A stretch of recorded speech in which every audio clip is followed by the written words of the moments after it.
Ingresamos a ver el tema número 11, referido a las diligencias preparatorias y al proceso cautelar. Es importante mencionar que tanto la exención de costos y costos como la conciliación previa se constituye en, eh, en diligencias también preparatorias. ¿Por qué? Porque pueden darse antes del inicio del proceso. Como bien les señalaba, se puede dar en la exención de costos y costos se puede dar antes de iniciar el proceso o durante la tramitación de la causa. En cambio, la conciliación previa es una diligencia preparatoria, puesto que con esta se pretende evitar que las partes ingresen a un proceso. Eso es lo que se busca, evitar de que las partes ingresen al proceso, concluyendo el conflicto, arribando a un acuerdo entre estas. Nuestro Código Procesal Civil establece otras diligencias preparatorias que pueden ser presentadas ya sea por la parte demandante, por el futuro demandante o por el futuro demandado. ¿Qué es lo que se busca con estas diligencias preparatorias? En primer término, es determinar o completar la legitimación, ya sea activa o pasiva, de las partes en el futuro proceso. Esa es una de las finalidades que persiguen estas medidas preparatorias o estas diligencias preparatorias. Otras está la de anticipar el diligenciamiento de la prueba que pueda perderse. Una tercera finalidad que pueden buscar estas diligencias es la de practicar precisamente aquellas que tiendan a verificar la mora en que habría incurrido el deudor y obtener los medios probatorios que nos permitan determinar esta mora a la que habría o en la que habría incurrido el, el deudor. Y finalmente, el código establece que puede ser solicitada como esta diligencia preparatoria cualquier otra medida que llegue a otorgar el mérito al proceso. Ya, que otorgue el mérito al proceso, es decir, que cumpla su finalidad en otorgarle eficacia al proceso futuro. Esto implica que estas diligencias no se constituyen en números clausus, es decir, son números apertos. Cualquier medida que tienda a asegurar la eficacia del proceso puede ser solicitada por el abogado, cualquiera, ¿ya? Bien,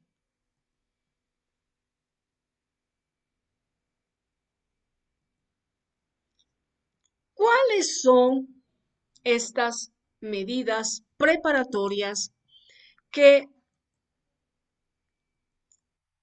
están establecidas en nuestro código?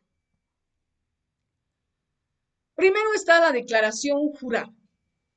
Para empezar, se puede solicitar al juez que lo llame al futuro demandado para que se refiera a cuestiones personalísimas, es decir, que estén relacionadas a su personalidad. Esta declaración jurada no puede ser confundida con una confesión provocada. Es por ello que el código claramente nos señala, nos establece de que esta declaración tiene que estar, las preguntas que se haga al futuro demandado debe ser respecto a cuestiones personales, ¿ya? Referidas a su, o mejor dicho, referidas a su personalidad. Por decirles, les doy un ejemplo, su estado civil. Esa será una medida. Otra puede ser el lugar donde habita, en calidad de qué, puede ser poseedor, puede ser detentador, tal vez si existiría alguna, eh, algún contrato, tal vez un contrato de alquiler, un contrato de anticrético, son preguntas de ese carácter. No puede confundirse o no puede no puede buscarse una confesión provocada. Si se busca una confesión provocada con esta declaración jurada, pues la misma va a ser declarada nula, es decir, no va a surtir los efectos que la parte pretende. Otra medida preparatoria que está regulada en nuestro Código Procesal Civil viene a ser el reconocimiento de firmas y rúbricas. Bien, este reconocimiento eh, se puede hacer ante dos autoridades. Primera, que estoy segura que ustedes la identifican, la reconocen plenamente, el notario de fe pública. Pero cuando se realiza este reconocimiento ante el notario, ¿cuál es el carácter que tiene el mismo? Bueno, es voluntario, porque ambas partes van ante este funcionario y declaran, manifiestan ante él que pretenden hacer el reconocimiento del documento que entregan a este funcionario, ¿no? Pero, ¿qué sucede cuando uno de los que ha suscrito, uno de los interesados que ha suscrito el documento, pretende evadir este reconocimiento? Es decir, pone excusas o le da excusas al contrario, y que no tiene tiempo, que está muy ocupado, eh, que no encuentra la notaría, que el notario que lo ha citado pues no es de confianza, un sinfín de argucias con tal de no presentarse al lugar y dar el reconocimiento, ¿no? De su firma, del contenido de este documento. ¿Qué hace la parte contraria? ¿Qué hace la parte que se ve perjudicada ante esta negativa? Bueno, puede solicitar a la autoridad judicial este reconocimiento. Y si no asiste el citado, el emplazado, pues se causa un grave perjuicio. ¿Y en qué sentido? Al no asistir, la autoridad judicial da por reconocido el documento. Entonces, esto le puede ocasionar, reitero, o perjuicio a la parte que no asiste, desde luego que sí. A veces los abogados, pues, damos consejos equivocados. No, no vaya, no asista. Nuevamente se va a pedir día y hora de audiencia, porque para esto el juez va a disponer, va a señalar día y hora de audiencia. Si no asiste, reitero, se da por reconocido el documento. Lo mismo sucede si una de las partes que ha suscrito hubiera fallecido. ¿Qué se hace cuando se suscita esto? Bueno, la, la autoridad judicial, a solicitud de parte, va a ordenar que se cite a los herederos.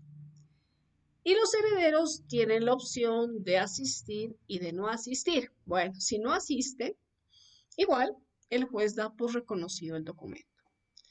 Si asisten y responden con evasivas, entonces el juez puede dar por reconocido el documento. A otra cosa será cuando los herederos o el mismo interesado señala de que no corresponde su firma, su rúbrica, que no es. En esos casos, ¿qué se hace? ¿Qué hace la autoridad judicial? Bueno, va a disponer un peritaje. Y este peritaje o este dictamen que saque el especialista puede determinar de que sí, evidentemente es la firma.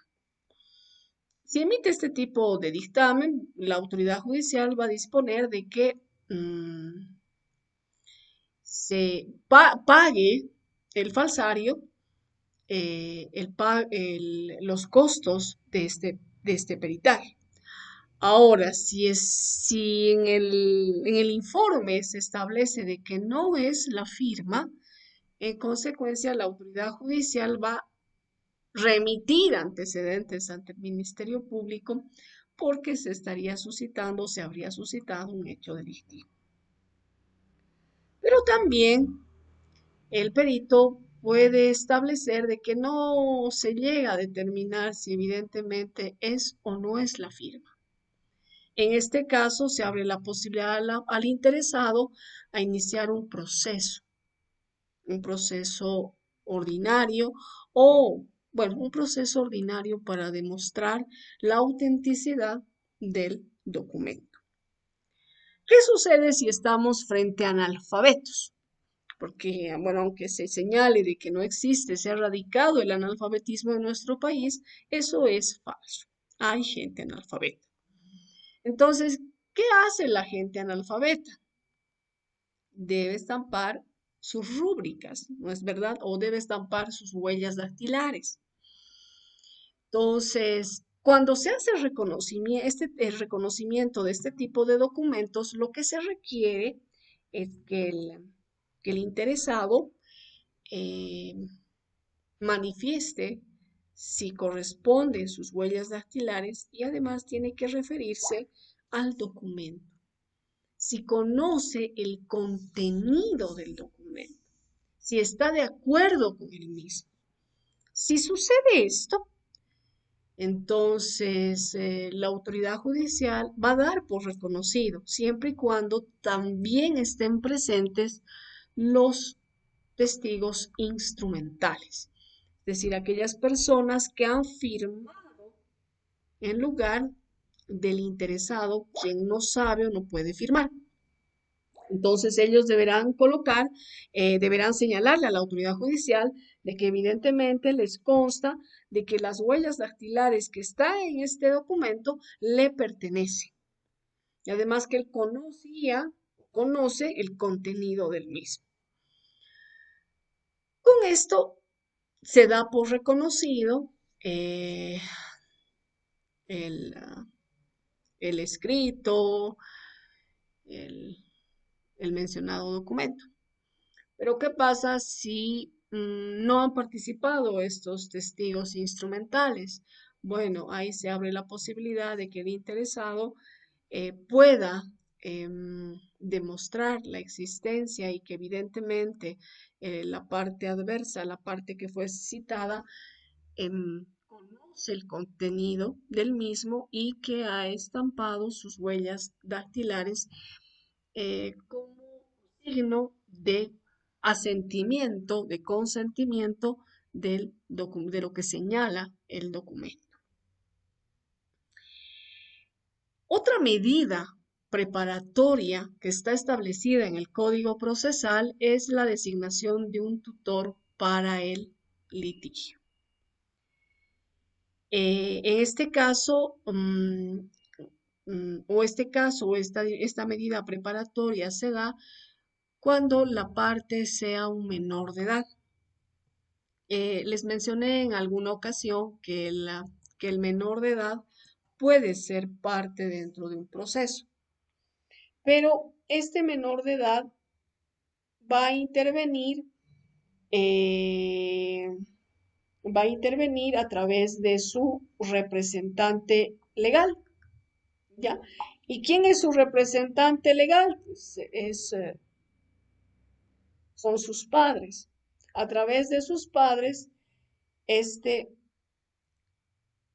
interviene en un proceso, participa en el proceso, pero puede ser que en algunos casos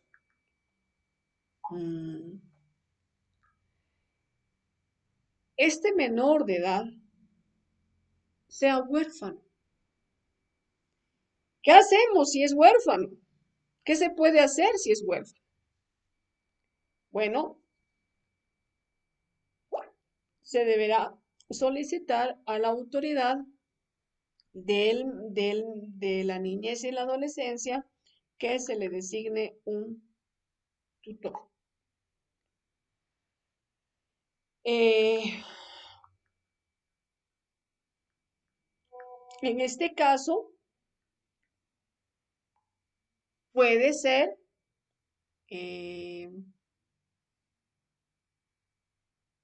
un representante de la Defensoría de la Niñez que intervenga en el trámite. Caso contrario, también podrá ser un familiar del menor. Podría ser un tío quien lo represente. Otra medida preparatoria que está regulada en el código viene a ser la exhibición de muebles. Por favor, no se confundan con esto de los muebles, ¿ya? De los muebles. Son bienes muebles, no son bienes inmuebles. ¿Por qué les hago esta aclaración? Porque me ha sucedido ya en algunas otras ocasiones que se considera o se cree que se puede pedir la exhibición de un terreno, de una casa, de un departamento. No, se trata de bienes muebles, es decir, bienes semovientes que puedan ser trasladados ante la autoridad judicial, es decir, ante las oficinas del órgano judicial. En caso de que este bien mueble sea de difícil traslado, entonces la autoridad al momento de señalar día y hora de audiencia, pues fijará el lugar que se lleve adelante la misma. Claro está que la parte deberá hacerle conocer al juez esta dificultad en el traslado, porque puede darse de que exista dificultad en el traslado. Entonces debe explicar la situación y el juez señalará el lugar. Lógicamente será el demandado el que deba presentar esto o el futuro demandado. También tenemos la exhibición de documentos. El código nos habla de testamentos, puede ser de documentos referidos a una sociedad,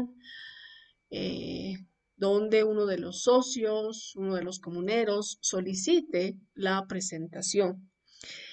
Estos documentos no requieren de una característica, de que no se los pueda obtener en una repartición pública, ya, en una repartición pública que se pueda solicitar fotocopias simples, tampoco eh, ante una notaría, no, tienen que ser documentos mm, que no puedan ser, que no se pueda obtener su duplicidad, su copia, ¿ya? Eh, Inclusive se hace referencia a los documentos nulos. Si ha sido declarado eh, tal, entonces no se podrá solicitar esta exhibición. Luego está el nombramiento de defensor o de un representante en casos de desaparición. Ustedes deben recordar esto, ¿no es verdad? De la desaparición. ¿Podría señalarme alguno de ustedes, por favor? Erika, ¿en qué caso se da la desaparición?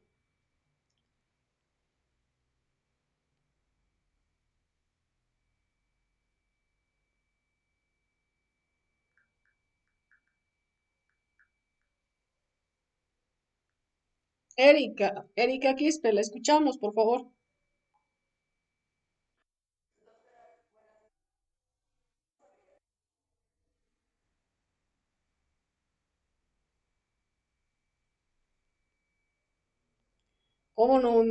¿Cómo no se va a acordar? Eso usted ha visto. Clovis, lo mismo.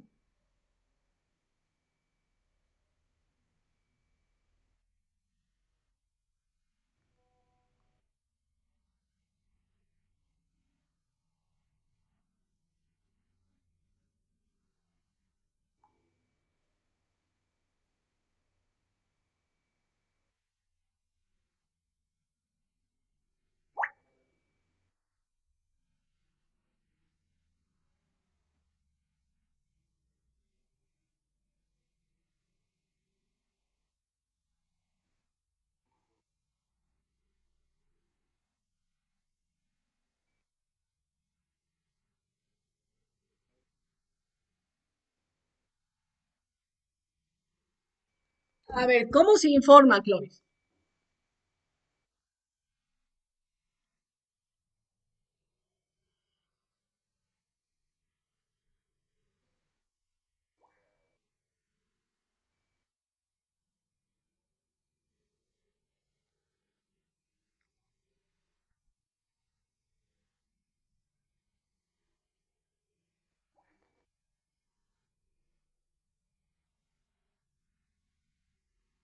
¿El tiempo para qué?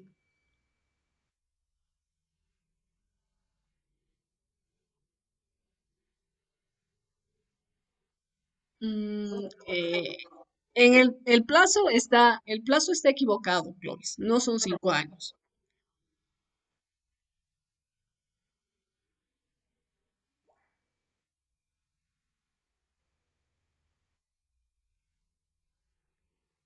Y después de la desaparición, ¿qué viene?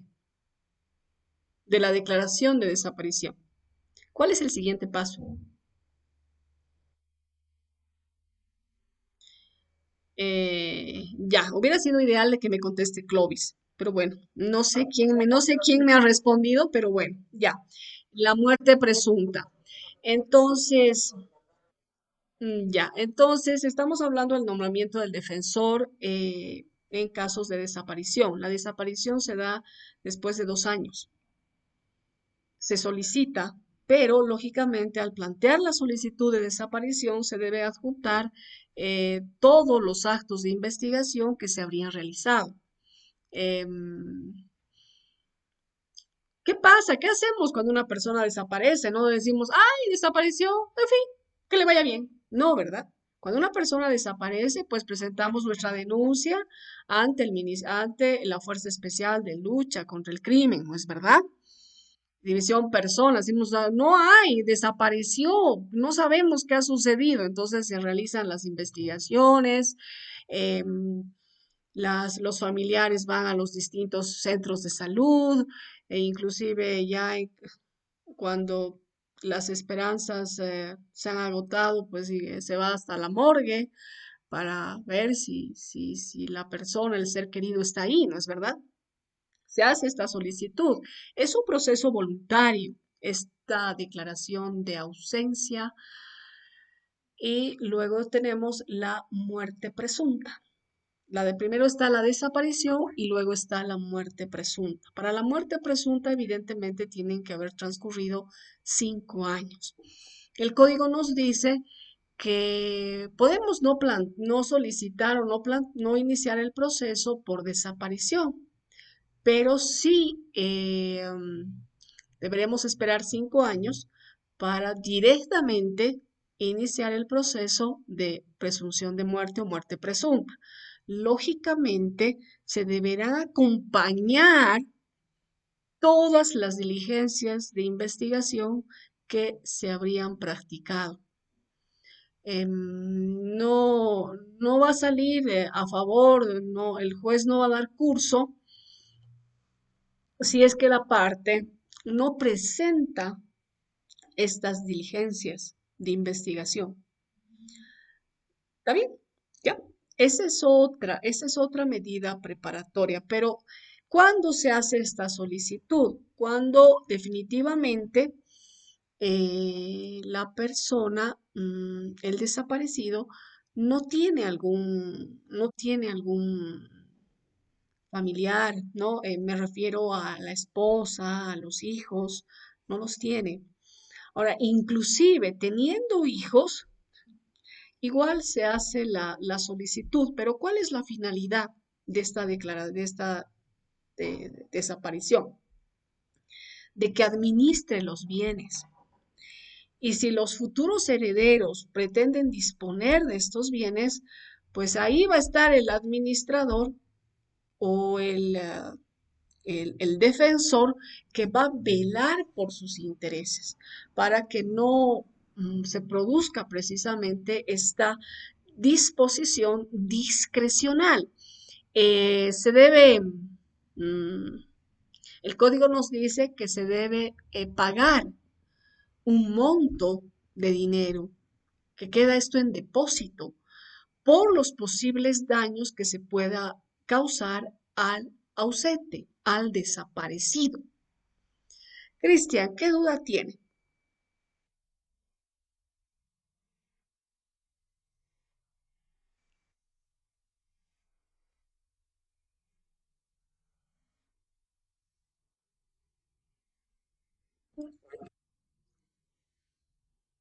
A ver, eh, ya, lo que les decía Cristian, se tiene que presentar la denuncia ante la Fuerza Especial de Lucha contra el Crimen.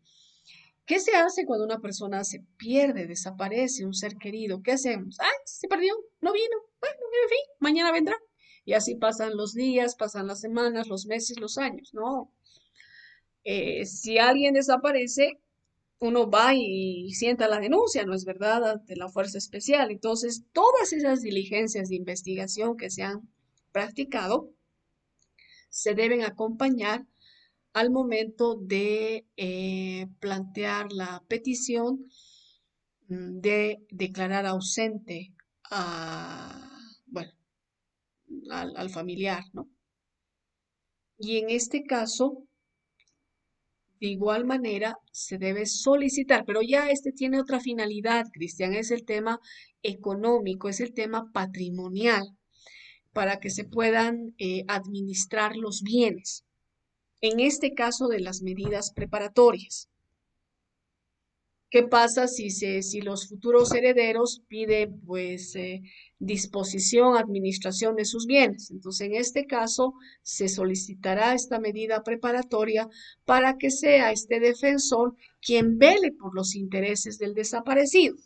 También se da en los casos que ya se ha iniciado un proceso civil, ya, se ha iniciado un proceso civil o sí, se ha iniciado un proceso civil o se pretende iniciar un proceso civil contra el desaparecido.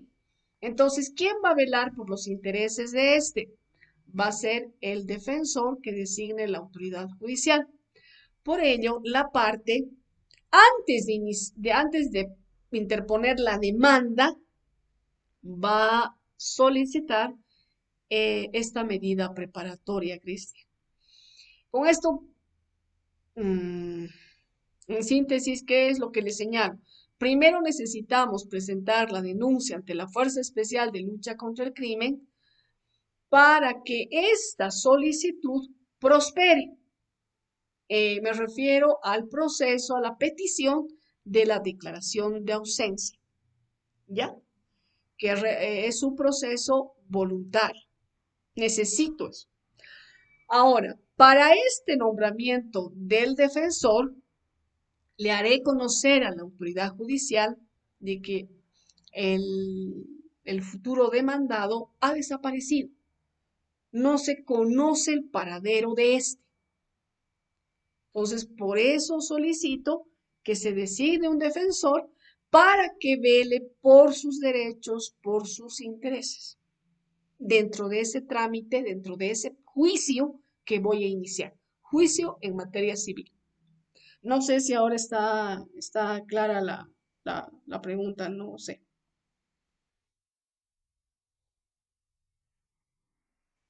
No, está bien. Sí, sí, ¿quién me pregunta?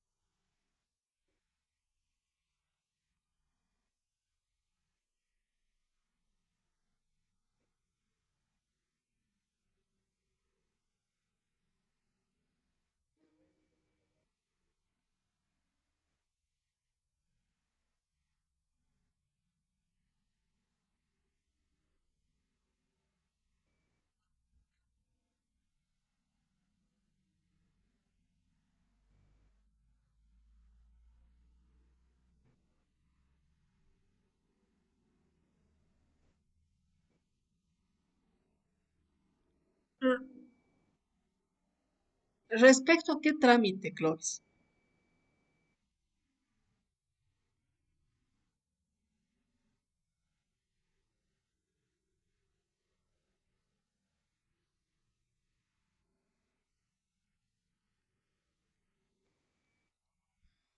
A ver,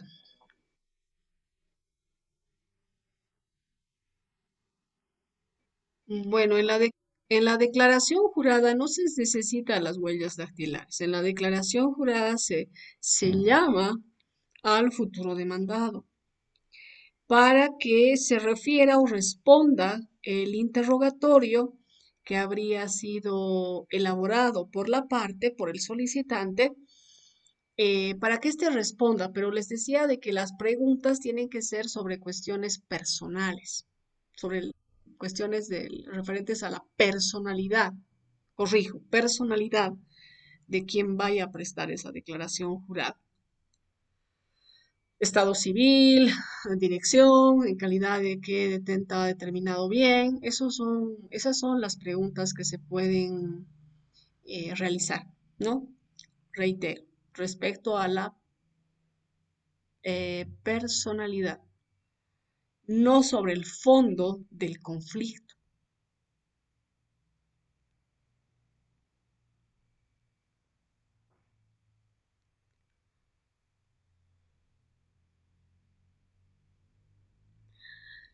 Bien, seguiremos.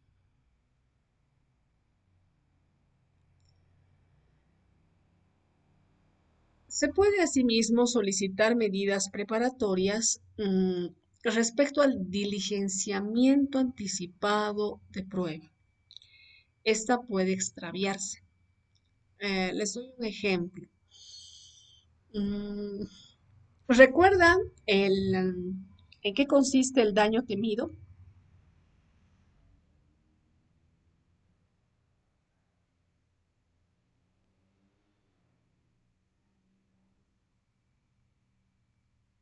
Nadie. En perjuicio del demandante. No, no, no. Yasmani, ¿no? Sí, Yasmani, no, no. A ver, Douglas, Rafael, daño temido. O Daniela. Erika, ¿en qué consiste el daño temido? ¿Quién de ustedes me contesta esto? Daniela, Douglas, Gretzel, Lourdes, María, Rafael, Rodrigo, Ronald, Carolina, Shalom. Esperen un momentito, estoy dando los nombres de quienes me pueden responder. Tranquilos, tranquilos, calmantis montis. Jocelyn, calmantes montis, alecantes. Tranquilos. Ahora sí, ¿quién de ustedes me puede responder? Sí, ¿quién me habla? Dígame, Douglas, ¿en qué consiste el daño temido?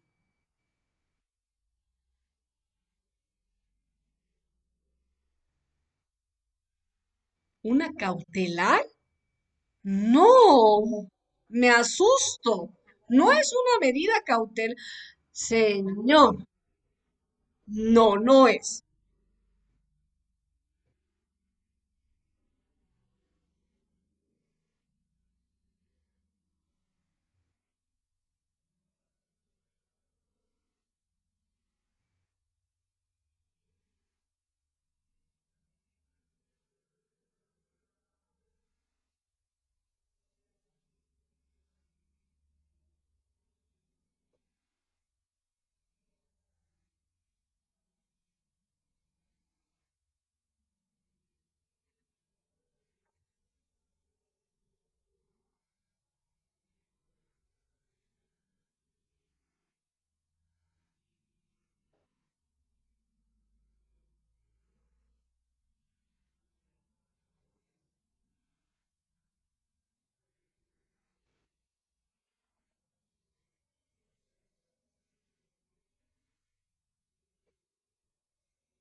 Ya. Ustedes me están hablando de la medida cautelar de la prohibición de innovar. ¿Sí? Ya. Por favor, le pido a la persona que me ha contestado, que es Douglas, mm, lea el artículo 369 eh, del Código Procesal Civil. Segundo parágrafo, por favor. Sí, correcto.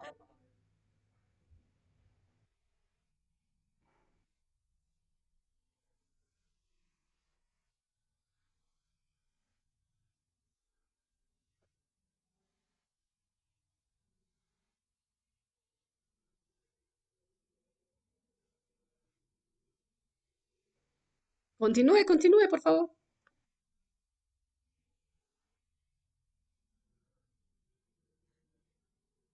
Ya,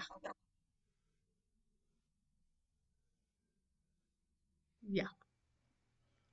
En consecuencia, el daño temido es un proceso extraordinario. A lo que ustedes hacen referencia es a la medida cautelar que se aplica en ese tipo de trámites. ¿Ahora está claro? Reitero, el daño temido no es una medida cautelar, pero sí se puede aplicar una medida cautelar que se refiere a la prohibición de innovar. Claramente nos señala el Código Procesal Civil que la prohibición de innovar en este trámite de daño temido se puede pedir inclusive, no sé, hasta el apuntalamiento de una pared, por ejemplo, ya, pero no se confunda, el daño temido no es una medida cautelar, se constituye en un proceso extraordinario, es un proceso de conocimiento que es corto, ya, es corto. ¿Por qué les digo que es corto? Porque se lleva en una sola audiencia, no se lleva en dos, tres o cuatro, como sucede en el proceso ordinario. El proceso ordinario es, Es el más largo que tenemos en el sistema jurídico civil, procesal civil, es el más largo. En cambio, el extraordinario se lleva en una sola audiencia, ¿ya? Esa es una aclaración importante que debo hacerles. Bien, daño temido. Douglas hablaba de... Sí, sí, ¿quién me habla? Cristian, diga. Sí,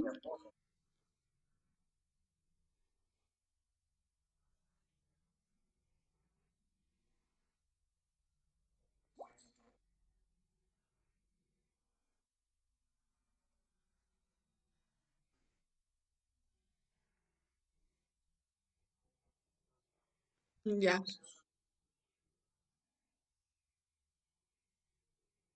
ya.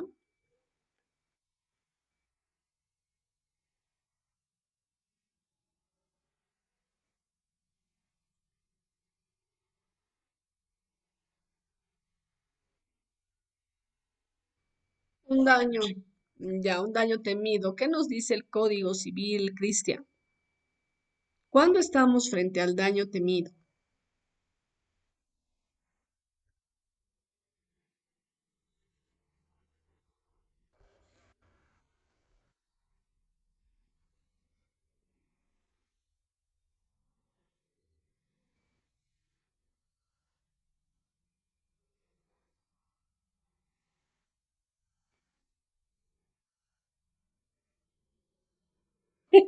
Ya, para eso, ya, en la figura, a ver, ¿qué nos dice el Código Civil con respecto a, a las cosas? Y bueno, a los animalitos se los considera cosas, al menos en el Código Civil. Nos dice que la persona va a ser responsable, el dueño va a ser responsable por los daños que se puede ocasionar. Y aquellos que les fascina materia penal, también se habla de lesiones, ¿no es verdad? Inclusive hay una responsabilidad para el propietario, pero una responsabilidad penal cuando exactamente, exactamente, ¿no es cierto? Entonces, en esos casos, ya estaríamos hablando de una responsabilidad penal. En materia civil, se hace referencia a que se es responsable eh, cuando, bueno, por los daños que ocasione, pero ¿en qué sentido? Que cubra con los gastos, en este caso serían los gastos de curación. Ahora, iniciar un proceso por daño temido por un animal, Cristian, no, no va a prosperar,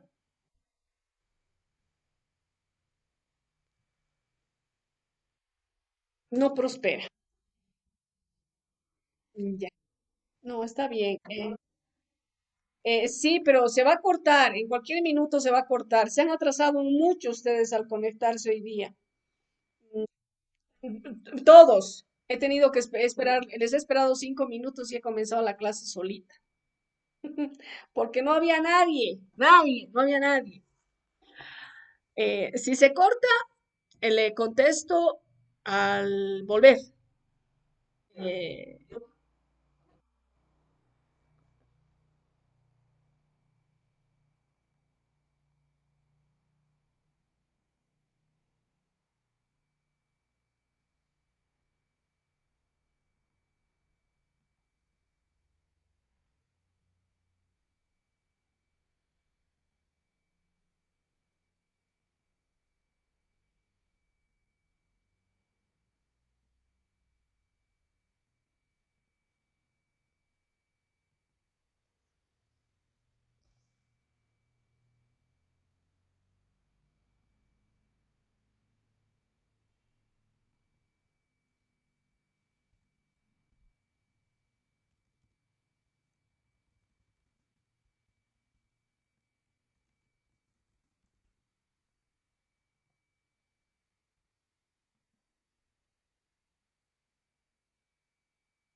No sé si está la persona que me hizo la pregunta o que estaba por realizarme la pregunta.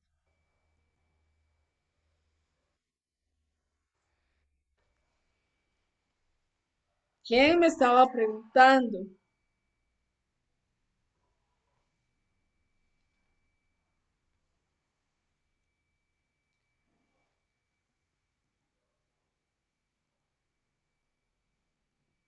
¿Quién me preguntaba? Douglas todavía me ingresó. Ya, perfecto. Entonces, a ver, para que le conteste la pregunta a Douglas. Y así continuemos.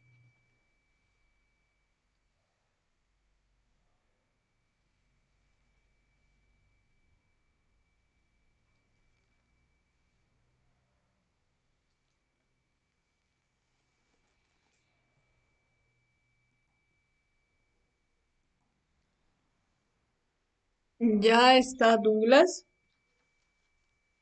Douglas. Y ahora sí lo escucho.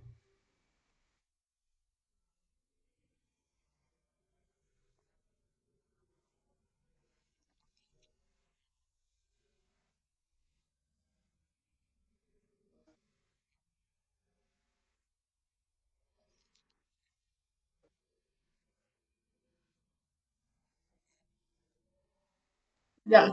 ¿Tiene un certificado de nacimiento? Ya. Tenemos un documento. Hay un documento que respalda su existencia.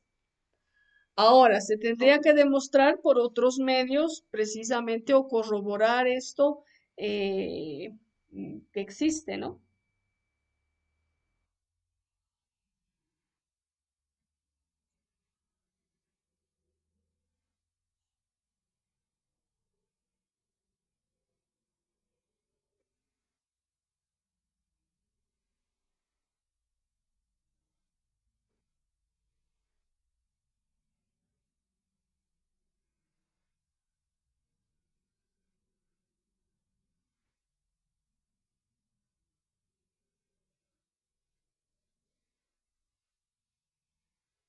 Ya, pero a ver, si usted mismo señala, si no se puede establecer de que esta persona haya obtenido un pasaporte, porque no tiene cédula de identidad, esto implicaría, vendría a ser una presunción de que, de que no de que no está fuera del Estado boliviano. No puede haber obtenido un pasaporte si no tiene cédula de identidad. Entonces, ¿con qué finalidad vamos a solicitar esto indicando de que no tiene cédula? Ahora sí podemos pedir al CEGIP esa certificación de que si cursa en sus registros el nombre de esa persona, el nombre y todos los datos, ¿no? Nombre, fecha de nacimiento, eh, el nombre de los padres. Se debe presentar, ¿no? El certificado de nacimiento y que se corrobore, que ese GIP corrobore si evidentemente esta persona tiene una cédula de identidad. Y vendría a ser una presunción, Douglas, de que no ha salido, porque no tiene el documento que se requiere.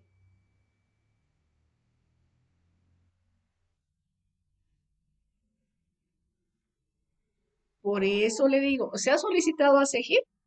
¿Se ha hecho la solicitud al CEGIP de que no cuenta la certificación de que no cuenta con cédula de identidad? ¿Se ha solicitado, se ha pedido o no? Ya, y esa certificación qué dice?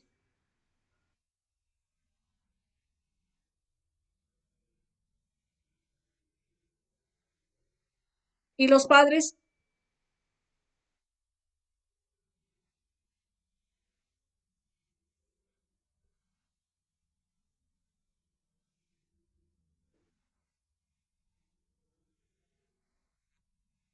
y la mamá?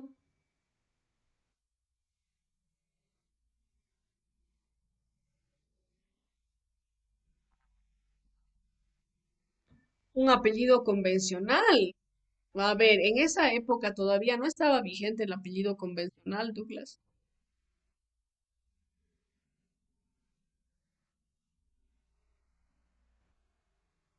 Pero le reitero, la persona cuándo ha nacido, cuándo nació y de qué fecha es este.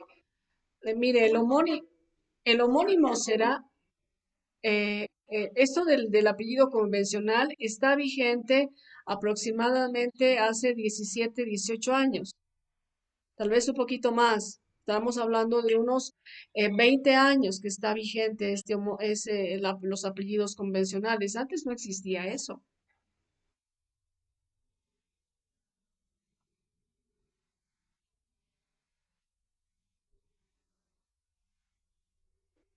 Ya, pero ¿cuándo lo han inscrito? Ahora, eh, ¿cuándo lo han inscrito?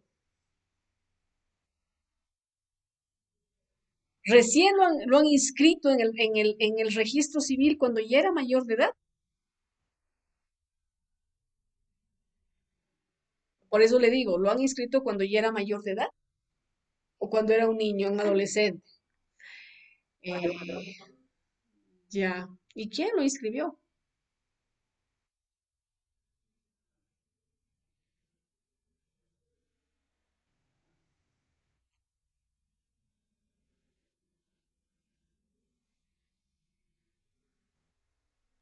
Entonces, si no hay un registro, a ver, no le entiendo. Usted dice, es un registro en una población. Tendría que ver los documentos, Lucas. Tendría que ver los documentos porque tiene que haber otra información, por ejemplo, el carnet de vacunas, las libretas de colegio. em,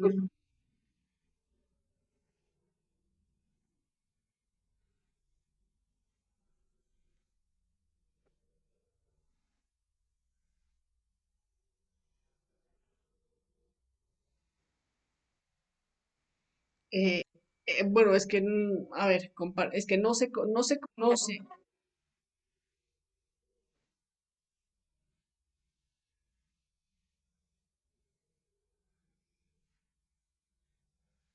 Ya, puede ser de que no haya esa certificación de nacido vivo. Está bien eso de la partera, pero yo me refiero a otros documentos que tienen.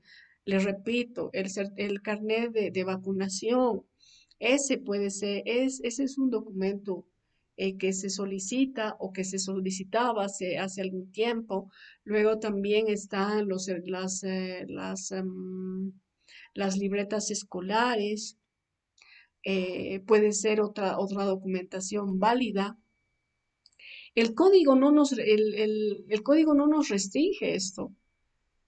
¿Qué documentos tenemos? ¿En qué colegios ha estudiado o en qué escuelas? Por más que sea una población y además le tenemos el certificado de bautizo.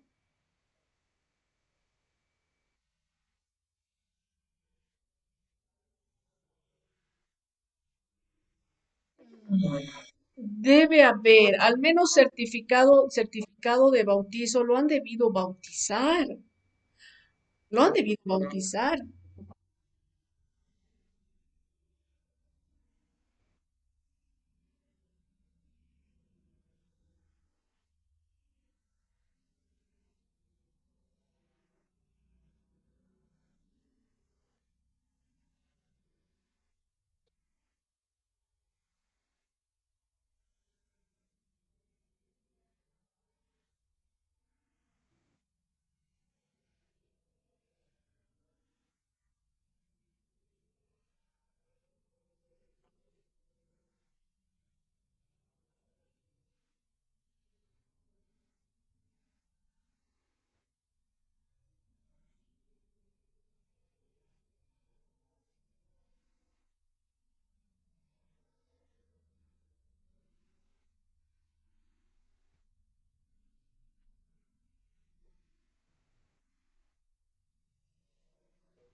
Bueno, es que en este caso, lógicamente, está buscando una serie de identidad con apellidos que prácticamente a la persona no le corresponden.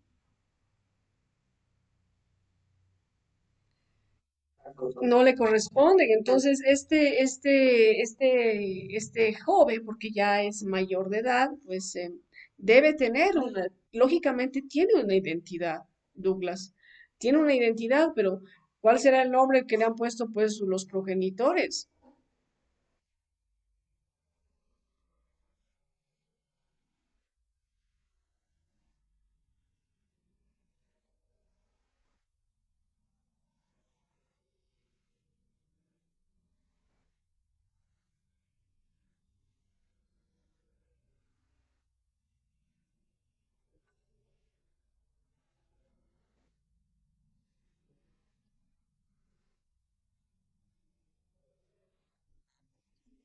Exacto, es que se han complicado ellos solitos la existencia.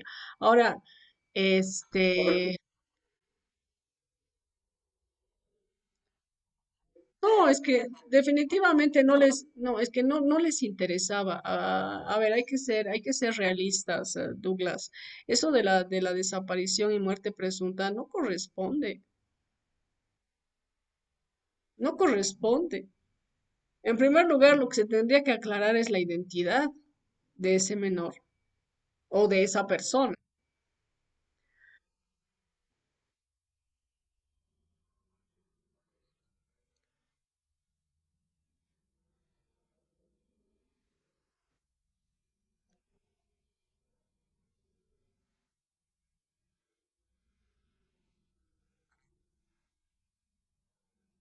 Es que a ver, el tema administrativo tampoco corresponde, Douglas. Aquí se tendría, y usted me dice sacar del sarcófago, mire, aunque a algunos de ustedes les parezca extraño y a usted igual le parezca algo descabellado, em, se hace el trámite de la indagación de paternidad y en este caso sería indagación de maternidad. Pero para eso para eso necesitamos a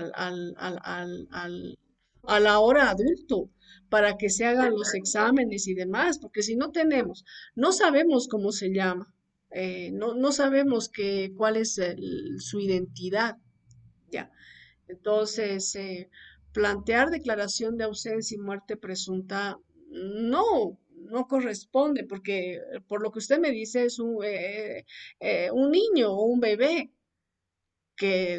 o 5 años, que se fue, 7 años, que desapareció, volvió con sus padres, seguramente sus padres lo inscribieron o ya tenía una inscripción en su momento, en su tiempo. Entonces, que iniciar un proceso, pero citarlos a los progenitores, ¿no? Porque la demanda tendría que ser contra los progenitores. Y le digo, en este caso de la indagación de paternidad, pero necesitamos tener el nombre de los papás, porque después, ¿qué va a buscar usted? ¿Contra quién va a iniciar el proceso? Si no sabe cómo se llama, para que la autoridad judicial finalmente anule la partida de nacimiento en la que están sus clientes como padres.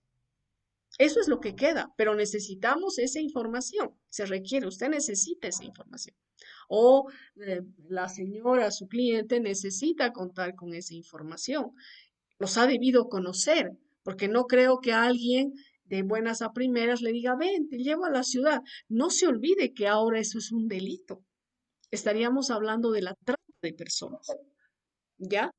Entonces, tendrían que dar con el paradero de los progenitores para iniciarles el proceso y buscar la nulidad de la partida, porque existe em, Inclusive se podría hablar hasta de falsedad. Realmente su cliente, y esto para terminar, por favor, Douglas, tenemos que avanzar la materia, habrían cometido hasta un delito porque estaríamos hablando de una falsedad ideológica, porque ellos han aparecido como padres sabiendo muy bien que no que no eran los progenitores. Ahora, puede haber un eximente, existir una disminución en la sanción, siendo que ellos fundamenten que realizaron que lo inscribieron por darle alimentación, darle mejores días.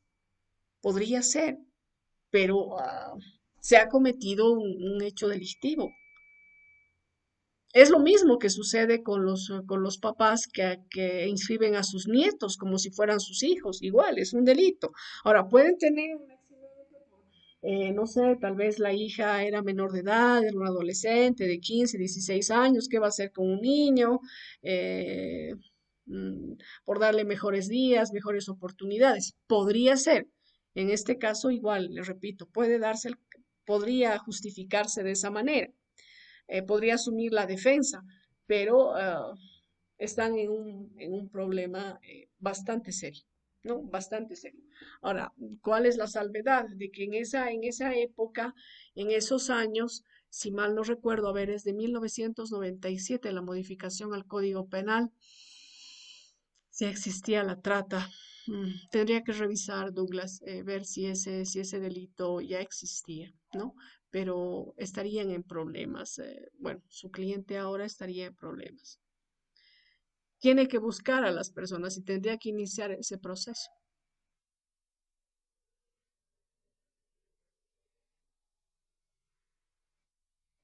Si no, bueno, en primer lugar se tendría que buscar, no se tendría que buscar. Luego ver alguna opción, ah, ver alguna otra opción, Douglas.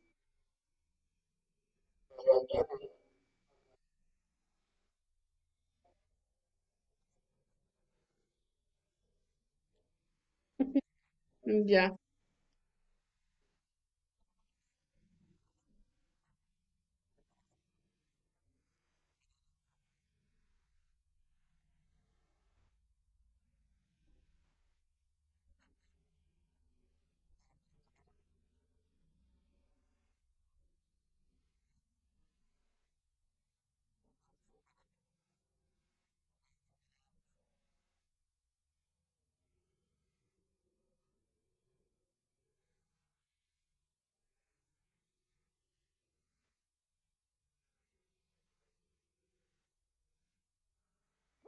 El problema con el que tropieza Douglas es que usted no tiene ninguna denuncia. No hay denuncia de desaparición. No, es que no hay denuncia, es que nadie se preocupó, nadie sentó la denuncia. No existe eso. Y para iniciar este trámite requiere esa información, requiere esa documentación.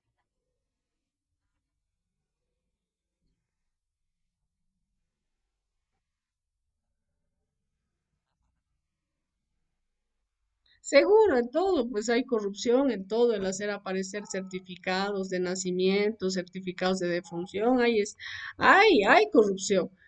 Definitivamente, en todos los trámites. Por eso es que tenemos tantos procesos, se ventilan tantos procesos en los juzgados. Yo creo que si la gente sería honesta, disminuiría esto. En el tema de derechos reales es otro problema. Hay gente que aparece como propietaria de determinados bienes, luego aparecen los verdaderos propietarios, tienen que iniciar procesos, todo a causa de la corrupción, ¿no? Todo acá, lamentablemente. Ahora, bueno, en ese caso, si le han, si le han ofrecido, su cliente tiene que considerar qué es lo que se hace, ¿no? Porque por la vía legal, les reitero, habría que buscar a los padres, habría que buscar a los papás y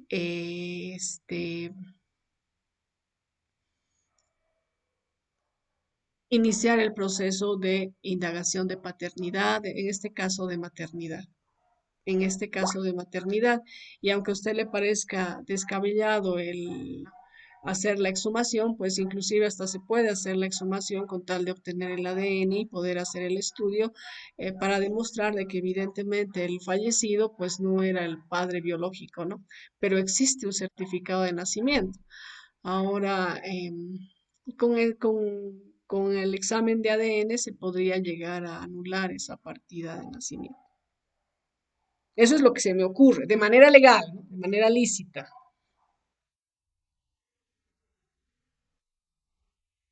Es que esto no es materia, no es materia civil, no es materia, no es materia civil, sino el tema es que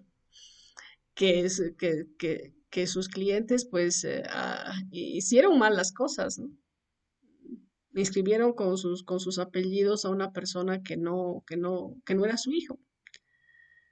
Por ahí comienza el problema. Ahí comienza eh, el conflicto, ¿no? La irregularidad. Ellos han cometido una irregularidad. Además, el hecho de que sus padres regresaran y los recogieran, en ese momento ellos debían haber pensado en solucionar el asunto. En ese momento era oportuno de que ellos inicien el proceso y dejen sin efecto la partida de nacimiento. En ese momento. El tema es que la gente se origina inconvenientes, ellos son los promotores de problemas y luego cuando pasan ya más de 20 años dicen, ay, me acuerdo que hubo esto. Tarde o temprano iba a salir ese certificado de antecedentes, tarde o temprano, es decir, de descendencia. Ellos no preveyeron un momento, Douglas, no es que materia civil es complicado, más bien materia civil es fascinante, fascinante.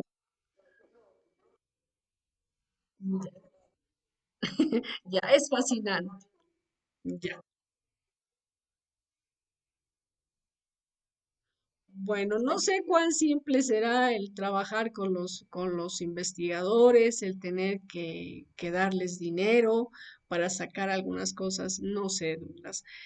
Materia penal es muy extorsivo, en cambio, materia civil no, porque no contamos con los investigadores.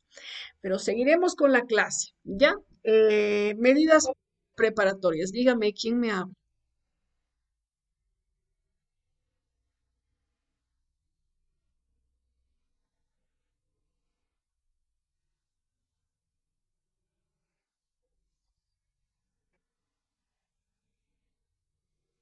Salón, ese joven no va a aparecer porque ese joven está con otra identidad. Debe tener una cédula de identidad, debe tener ya su vida, inclusive tal vez esta persona ya está casada, quien dice de que ha adquirido algún oficio, alguna profesión. Aparecería, pero con otra identidad. Él no va él, ¿cómo va a reclamar y va a decir, sí, es que a mí me corresponde porque yo soy el que menciona? ¿Cómo usted demostraría eso? Usted abogada de esta persona y le dice, sí, es que yo quiero recibir algo parte de la herencia porque le correspondería. ¿Cómo usted demuestra a las autoridades de que evidentemente esa persona con otro nombre, otra identidad, es el que se menciona en el certificado de nacimiento? Entonces, Shalom, habría declaración de, inclusive seguiría la muerte presunta porque esa persona prácticamente no existe, prácticamente no existe.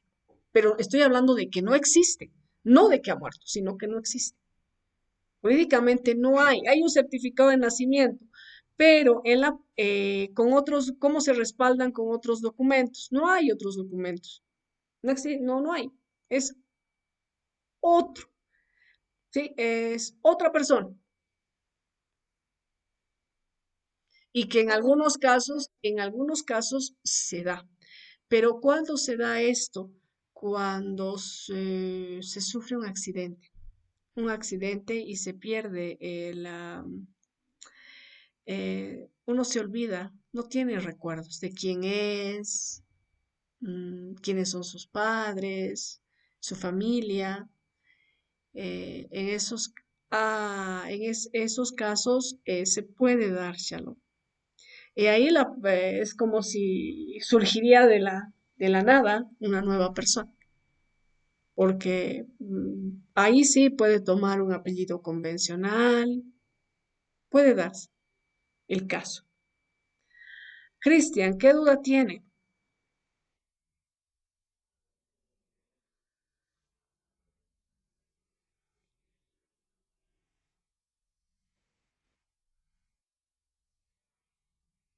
Pero el error de qué y además contra quién plantearía Cristian. ¿Con quién sería? El oficial de registro civil. Pero el oficial pero a ver, pero el oficial de registro civil, ¿qué hizo? Y además, si me hablan de una población, eso implica de que el oficial apenas sabe leer y escribir, o sabía leer y escribir. Él puede, él manifestaría, y además ya no debe ser oficial.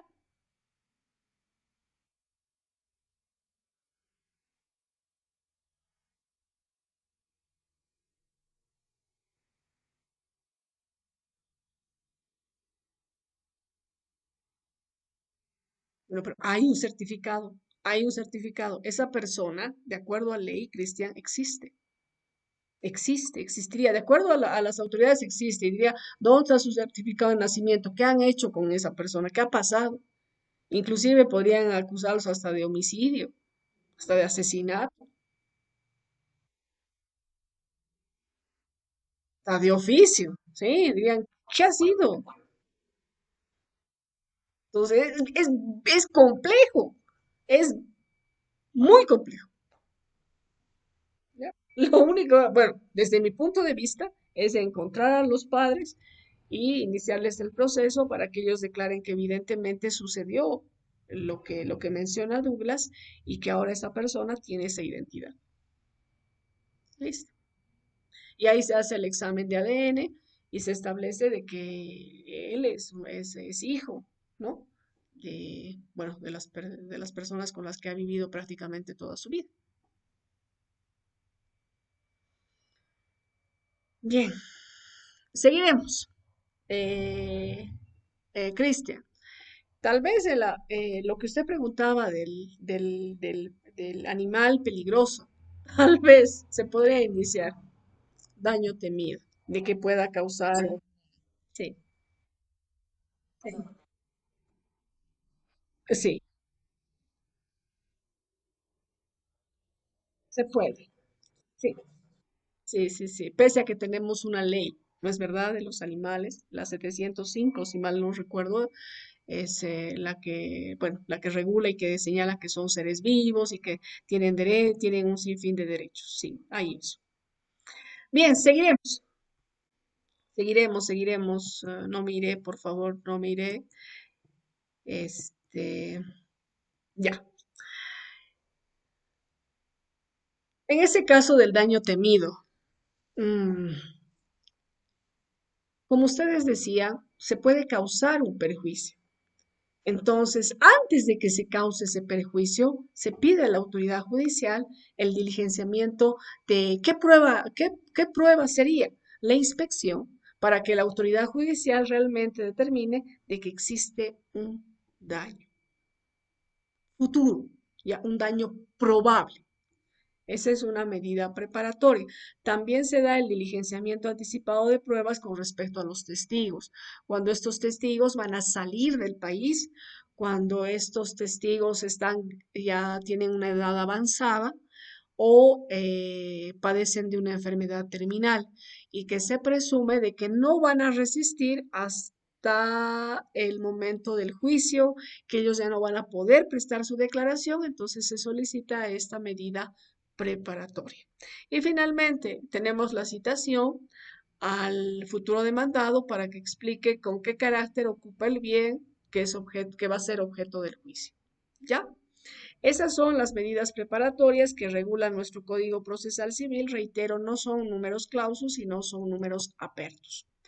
¿Cuál es el procedimiento? Bueno, el procedimiento. Se debe presentar la demanda cumpliendo los requisitos del artículo 110, explicando cuál es la medida que se pretende y la finalidad que se persigue en el proceso futuro, pero en el proceso principal que se llegue a tramitar posteriormente. Si cumple estos requisitos, el juez va a admitir y va a señalar día y hora de audiencia. Esta audiencia puede llevarse de manera unilateral o bilateral.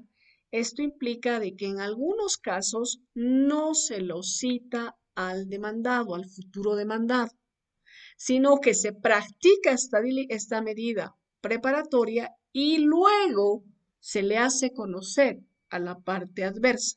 Esto con el fin de garantizar la eficacia de esta medida. Ya. Pero también puede ser rechazada si es que no está debidamente fundamentada, si es que no se explica cuál es la medida que se requiere, cuál es la finalidad de esta, qué proceso se va a iniciar en un futuro. Si se admite, les decía, se va a citar de manera personal al futuro demandado. Esto en algunas medidas, por ejemplo, la prueba anticipada.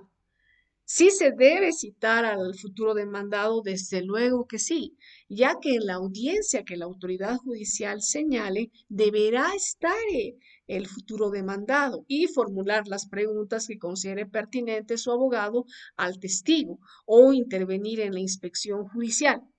Generalmente, cuando se trata de demostrar o asegurar, demostrar la mora en que habría incurrido el deudor, es de manera unilateral.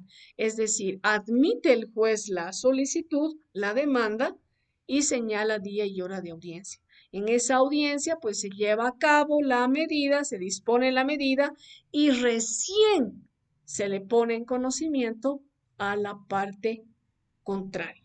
En los otros casos, se le cita para que esté el día y la hora fijadas por la autoridad y tome conocimiento de la aplicación de esta medida preparatoria. Por ejemplo, en el reconocimiento de firmas y rúbricas, forzosamente necesitaremos que esté presente en audiencia y se pronuncie respecto a la eficacia del documento, a la firma, a la rúbrica, si le pertenece, si no le pertenece, si reconoce la eficacia del documento, el contenido del mismo. Necesitamos. ¿Ya?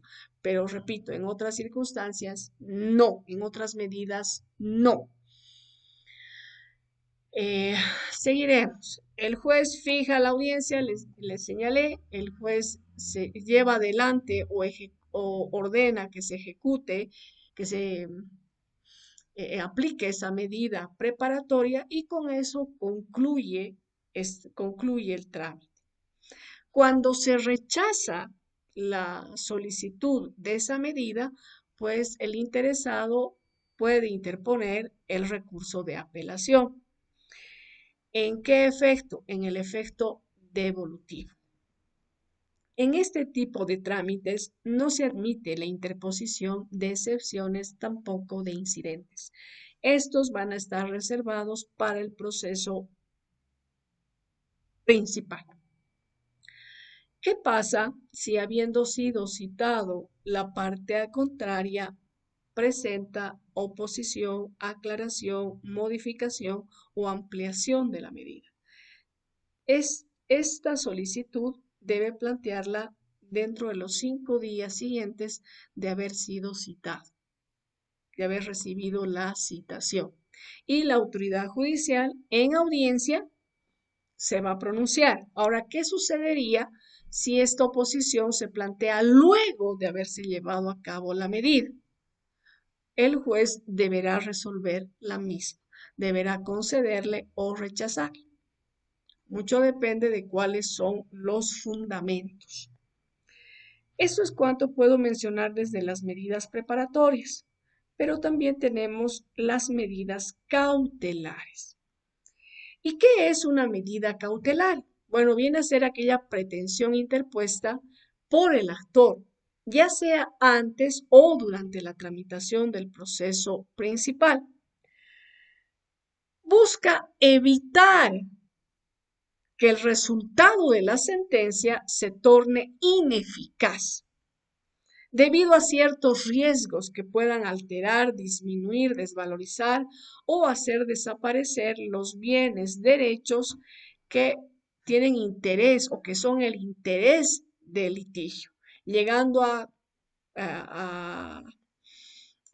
convirtiendo la función jurisdiccional en inoperante. Es decir, lo que se busca con estas medidas cautelares es lograr que la sentencia se pueda hacer efectiva, se pueda ejecutar.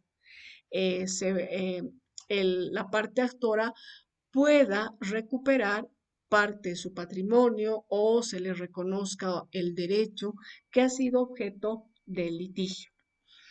Estas medidas cautelares pueden ser presentadas antes de la demanda o durante la sustanciación del proceso principal.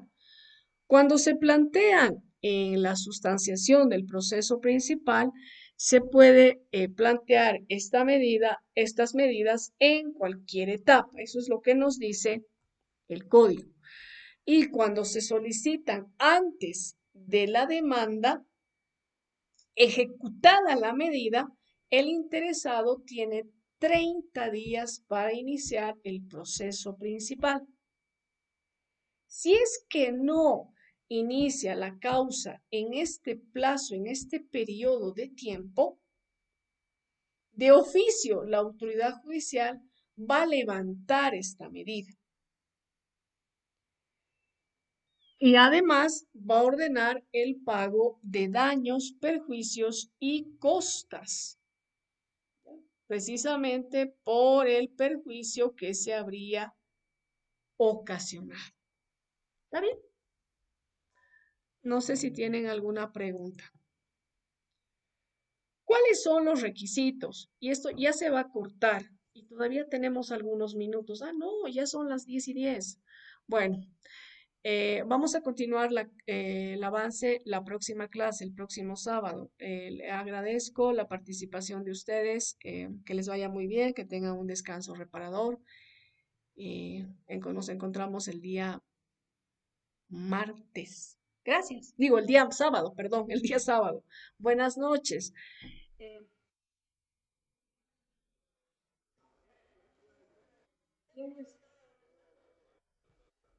Presentes, ¿no? Menos Álvaro.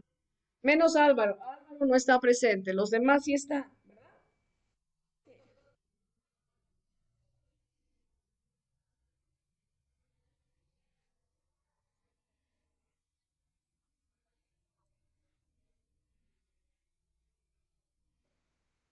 Está bien. Gracias.